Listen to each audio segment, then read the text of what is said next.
यह तस्वीर आदरणीय दीदी लेखिका निशा मित्तल जी की है, जो उत्तर प्रदेश के मुजफ्फरनगर की रहने वाली हैं।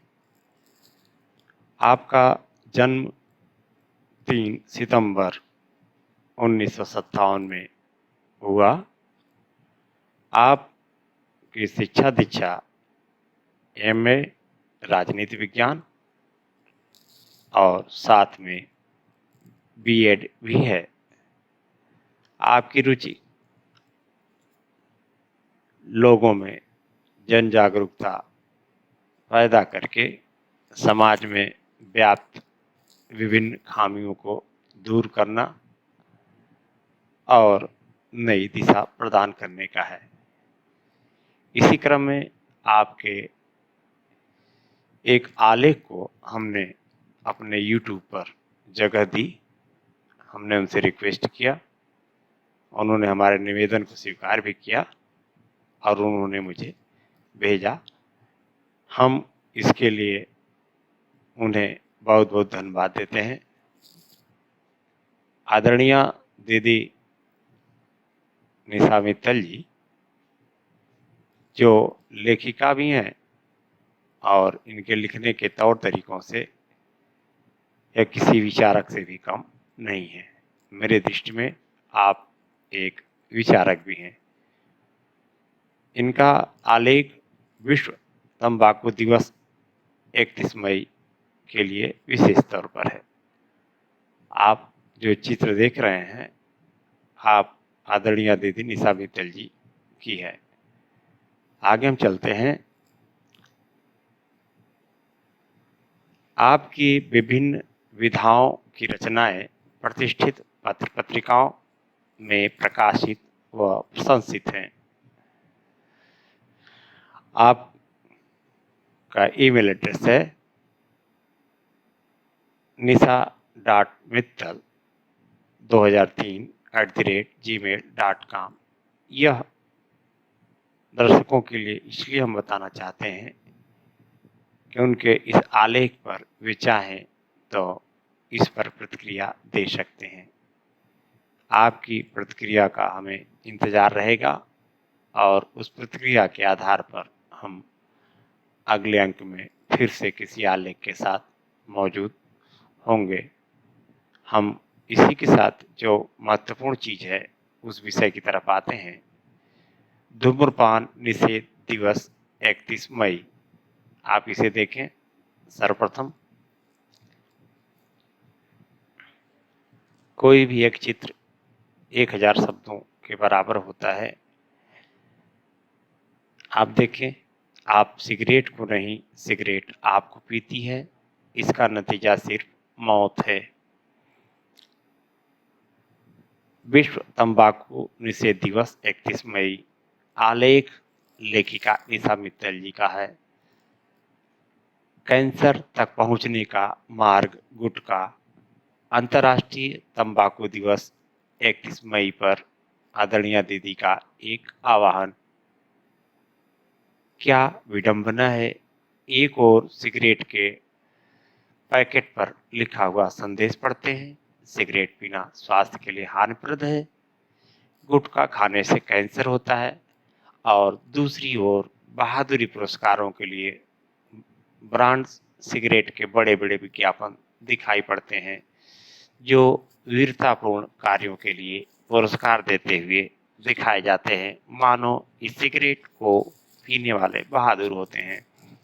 बहादुरी के कारनामे वे सिगरेट पीने के कारण ही कर पाते हैं, ऐसा दर्शाया जाता है। वे आज की युवा पीढ़ी के आइकन हैं। इस सिगरेट को पीने वालों की बात ही कुछ और है। सिगरेट के धुएं के छल्ले सार्वजनिक रूप से उड़ाते हैं। संवैधानिक प्रावधानों को बढ़ावा मिलना चाहिए। हमारा संविधान भारत को एक कल्याणकारी राज्य घोषित करता है। सामान्य अर्थों में सरकार का कार्य केवल बाह्य आक्रमणों से देश और आंतरिक झगड़ों से देशवासियों की रक्षा करना ही नहीं, अपितु उनके कल्याण के कार्य भी करने हैं। जन चेतना जागृत करने के लिए संवैधानिक प्रावधानों को और अधिक बढ़ावा मिलना ही चाहिए। आप देखें यहाँ पर, नशा छोड़ दो वरना वह आपको निगल जाएगा। तस्वीर को देखें किस तरह से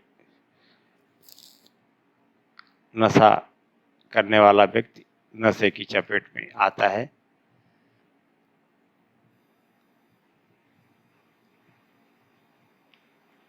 नशेड़ी स्वयं और समाज के शत्रु। आदरणीय दीदी लेखिका निशा मित्तल जी कहती हैं, तंबाकू का प्रयोग हमारे देश में कोई नया नहीं है और शायद कुछ सीमा तक कुछ लोग उसको औसत भी मान बैठते हैं। कोई भी एक बार उसका सेवन करे तो उसका आदी हो जाता है। अब तो इस विषैले तंबाकू के विविध प्रयोगों से बच्चे, बच्चियां, युवती, युवक, प्रौढ़, वृद्ध आदि सभी किसी न किसी रूप में इस जहर को अपने शरीर में पहुंचा रहे हैं। चाहे बीड़ी, सिगरेट, गुटखा, सिगार या नशे का कोई भी स्वरूप हो, सक्रिय रूप से इसकी गिरफ्त में तो भारत में लगभग 60% से अधिक पुरुष, 11% महिलाएं तंबाकू उत्पादों के आदी हैं। कुछ राज्यों में तो पूरे देश के औसत से अधिक तंबाकू का सेवन हो रहा है। भारत में तंबाकू से लगभग 8,000 करोड़ रुपए का राजस्व है, जबकि तंबाकू से उत्पन्न बीमारियों के इलाज पर प्रतिवर्ष 30,000 करोड़ रुपए खर्च होता है। यदि तंबाकू के सेवन, इसके उत्पादन पर नियंत्रण किया जाए तो लोगों के स्वास्थ्य के साथ ही अर्थव्यवस्था भी सुदृढ़ होगी। परंतु हमारी कल्याणकारी सरकारों को राजस्व की चिंता अधिक है, जबकि उससे कई गुना अधिक स्वास्थ्य सेवाओं पर व्यय करना पड़ रहा है। इस विषय में चिंतन करने का समय किसी के पास नहीं है। तंबाकू लॉबी का बढ़ता वर्चस्व राजस्व और जनता के स्वास्थ्य से अधिक मूल्यवान बना हुआ है, क्योंकि इससे मोटी कमाई होती है। जनता वह तो बेखबर है। सारी चेतावनियों के बाद भी यही कारण है, तंबाकू का प्रयोग आदि किसी न किसी रूप में हो ही रहा है। धूम्रपान करने वाले स्वयं और समाज के दोनों के शत्रु हैं। उनके छोड़े धुएं से धूम्रपान न करने वालों को क्षति पहुंचती है। हर वर्ग का सिगरेट के बाद गुटखा आम शत्रु बनकर उभरा है। लेखिका ने जो देखा उसको कलमबद्ध किया है। देखा मैंने गुटखा भोजन से भी आवश्यक। एक लड़की के विवाह में विदाई के वक्त उसके पर्स में प्रायः अतिरिक्त धन विशेष रूप से रखे जाने की परंपरा हमारे देश के कुछ भागों में है। शायद उसका कारण ये रहा हो कि ससुराल पहुंचने पर उसको कुछ रस्मों के नेक आदि देने होते हैं। कोई विशेष आवश्यकता होने पर उसको कोई कठिनाई न हो। विदाई के बेला में एक परिवार में लेखिका निशा दीदी उपस्थित थी। उस लड़की के पर्स में विशेष रूप से रखे गए एक चर्चित गुटखा का पैकेट देखकर वे आश्चर्यचकित रह गईं। आगे लिखती हैं कि उस लड़की के लिए एक चर्चित गुटखा भोजन से भी अधिक आवश्यक था। यह देखें आप, आज तेरी वजह से मेरी हालत है। जमीन पे गिरी सिगरेट की राख बोली, कल मेरी वजह से तेरी ये हालत होगी। काल ग्रास में 50 लाख जिंदगी। तंबाकू के प्रयोग के संदर्भ में भारत का स्थान विश्व में तीसरा है। विश्व में तंबाकू कारण लगभग 50 लाख लोग काल के ग्रास बनते हैं, जिनमें 9 लाख के लगभग केवल भारतीय हैं। सड़क चलते छोटे छोटे बच्चे, महिलाएं, वृद्ध, श्रमिक, कार्यालयों में कार्यरत कर्मचारी, विद्यार्थी, धन निर्धन सभी इसकी गिरफ्त में है। वास्तविकता तो यह है कि मीठी फ्लेवर्ड सुपारी से शुरू होने वाली, जो कई बार माता पिता ही बच्चों को खिलाते हैं, ये आदत धीरे धीरे बदल जाती है उस गुटखे में जिसमें तंबाकू, चूने, सुपारी के साथ अन्य ऐसे घातक पदार्थों का मिश्रण होता है, जो अन्य गंभीर रोगों के साथ मुख कैंसर के प्रमुख कारक हैं। आप कहीं भी जाएं, आपको चाय, फल तथा दैनिक आवश्यकता की अन्य वस्तुएं भले ही उपलब्ध न हो, पर कुख्यात गुटखे के हार थोक में लटके हुए मिलेंगे। 1 रुपया मूल्य से प्रारंभ होकर संभवतः 10 रुपये मूल्य तक के गुटखे बाजार में आसानी से उपलब्ध हैं।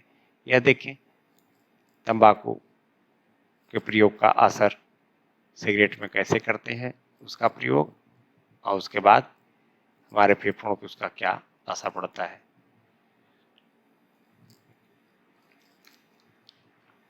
तंबाकू मुख कैंसर का प्रमुख जन्मदाता।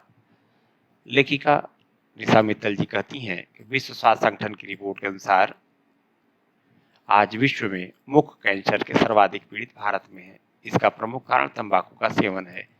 हमारे देश में सिगरेट से विषैले तंबाकू का सेवन 20%, बीड़ी से 40%, गुटखे या अन्य से 40% तंबाकू के रूप में किए जा रहे हैं। तंबाकू मुख कैंसर का प्रमुख जन्मदाता है। विश्व स्वास्थ्य संगठन की रिपोर्ट के ही अनुसार हमारे देश में 65% पुरुष किसी न किसी रूप में तंबाकू के आदी हैं। महिलाओं की संख्या राज्यों में अलग अलग है। मुंबई में धुएं रहित तंबाकू का सेवन करने वाली महिलाओं का प्रतिशत 57.5% है और धूम्रपान की आदी महिलाओं के आंकड़े तो बेहद चिंताजनक है। कॉल सेंटर्स के बाहर, पार्टीज में या कुछ अन्य सार्वजनिक स्थानों पर जहां युवतियों को हम धूम्रपान करते खुलेआम देखते हैं। श्रमजीवी वर्ग में तो महिलाएं काम के बाद बीड़ी का प्रयोग करती हैं। खैनी के रूप में, गुटखे के रूप में भी प्रयोग किया जाता है। हुक्का तो सबसे पुराना साधन है ही। पान में भी तंबाकू का प्रयोग आम है। निर्धन, मध्यम और धनाढ्य सभी वर्ग तंबाकू से बुरी तरह से प्रभावित हैं। मुंह का पूरा नहीं खुलना वार्निंग। गुटखे का सेवन बच्चों में तो बढ़ने का प्रमुख कारण परिवार का डर भी है। सिगरेट या बीड़ी पीने पर परिवार या अन्य लोगों का भय उन्हें गुटखे की ओर ले जाता है। फिर तो चाहे क्लास हो या कार्यस्थल, सार्वजनिक स्थान या फिर घर, आराम से उसका सेवन किया जा सकता है। ऐसा नहीं कि गुटखा खाने वाले धूम्रपान नहीं करते हैं। धुआं रहित होने के कारण इसमें होने वाले हानिकारक तत्वों की जानकारी मिलने में देर होती है, तब तक बहुत बड़ा नुकसान हो चुका रहता है। कई गुटखा निर्माता तो अपने प्रोडक्ट में तंबाकू होने की जानकारी छुपाते हैं। धीरे धीरे धूम्र रहित जहर अपने दुष्प्रभाव का जाल मुख में किसी घाव या बड़े छालों से फैलाता है। मुख नहीं खुल पाता, जीभ पर बाल उग जाते हैं, गले को गंभीर व्याधियां जकड़ लेती हैं और फिर प्राण घातक कैंसर के चंगुल से छूटना असंभव सा हो जाता है। दूरदर्शन पर जनचेतना कार्यक्रम वाले दृश्य देखकर मृत्यु के आगोश में या दुस्सह पीड़ा झेलने वाले युवाओं या बच्चों को देखकर प्रायः हृदय द्रवित हो जाता है। आप देखें स्मोक का नतीजा, तंबाकू और उसके धूम्रपान का, उससे बनी सिगरेट या बीड़ी या अन्य चीज़ों के प्रयोग से जो स्थिति पैदा होती है, उसकी तस्वीर देख लें आप।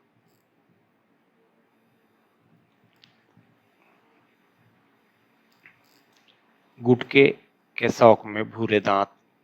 किसी भी व्यक्ति के भूरे दांतों को देखकर हम उसके गुटखा के शौक का अंदाजा लगा सकते हैं। होटलों, भवनों, सुंदर ऐतिहासिक भवनों, पर्यटन स्थलों और धार्मिक स्थलों की दीवारें भी आपको गुटखे की पीक से भरी पड़ी मिलेंगी। पाचन तंत्र पर घातक प्रभाव। तंबाकू के अत्यधिक सेवन से पाचन तंत्र पर घातक प्रभाव पड़ते हैं। मनुष्य को भूख नहीं लगती, हृदय व फेफड़ों का रोग, दमा, मानसिक अवसाद आदि व्याधियां मनुष्य को अपना शिकार बनाती हैं।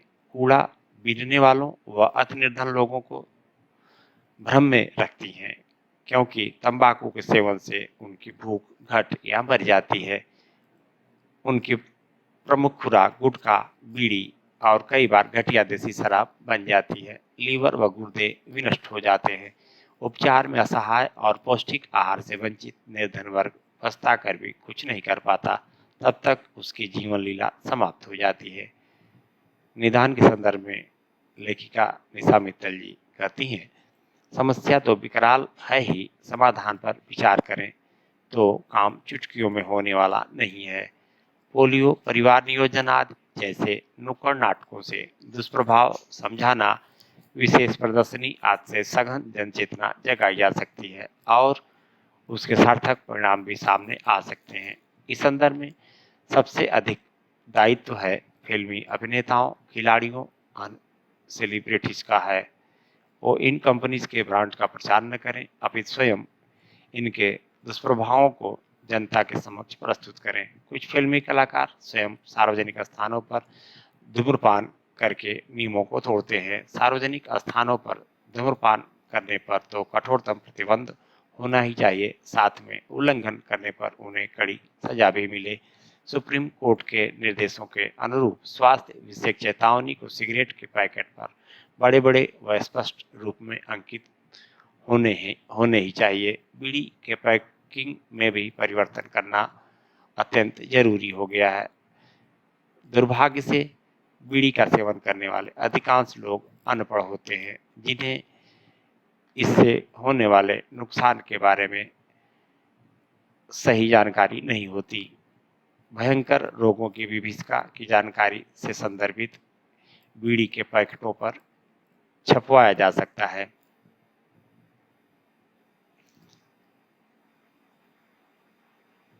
आप देख सकते हैं तंबाकू या धूम्रपान, इन सब का सार्वजनिक स्थानों पर प्रतिबंध है, फिर भी लोग किस प्रकार से उसका उपयोग करते हैं।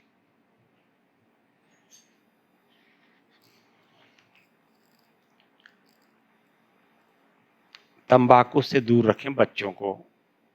लेखिका निशा दीदी कहती हैं, सबसे बेहतर तो यही होगा कि कम से कम बच्चों को पूर्ण रूप से तंबाकू जहर से दूर रखा जाए। उनको बेचने पर दुकानदारों पर कठोर प्रतिबंध हो। पाठ्यक्रमों में ऐसे कुछ अनिवार्य रूप से पढ़ाए जाने वाले अध्याय अवश्य हों और उनसे संबंधित परीक्षा तथा कुछ प्रोजेक्ट्स आदि बनवाए जाएं। कोर्ट की व्यवस्था के अनुसार विद्यालयों के आसपास इनकी दुकानें नहीं हों। बच्चों को बेचने पर प्रतिबंध कड़ाई से लागू हो। कुछ गुटखा निर्माता प्रचार करते हैं कि उनके गुटखे में तंबाकू नहीं है, परंतु फिर भी उनमें तंबाकू रहता है। उन पर प्रतिबंध लगाया जाए और पूर्ण प्रतिबंध लगाना तो सोने में सुहागे का काम करेगा। खुद को रखें काबू में। एक सामान्यतया नारा लगता है, हम सुधरेंगे जग सुधरेगा, उसी की ओर आदरणीय दीदी संकेत कर रही हैं। निशा मित्तल जी कहती हैं, माता पिता बच्चों का ध्यान रखें, स्वयं पर नियंत्रण रखें। जब घर बैठकर माता पिता बच्चों से सिगरेट और गुटखा खरीदने को कहेंगे तो बच्चों को क्या कहकर रोकेंगे। बच्चों के समक्ष हम खुद उदाहरण बने। प्रायः जो किशोर सिगरेट या गुटखे आदि का सेवन करते हैं, वो अपनी दुर्गंध को रोकने के लिए किसी सुगंधित वस्तुओं का प्रयोग करते हैं। अगर कभी ऐसा लगे तो सावधान होना जरूरी है। साथ ही यदि परिवार में कोई भी सेवक आदि इसका प्रयोग करता हो तो उसको समझाना प्रभावकारी होता है। यह कोई असंभव कार्य नहीं है, बस हमें अपने दृष्टिकोण में परिवर्तन लाने की जरूरत है।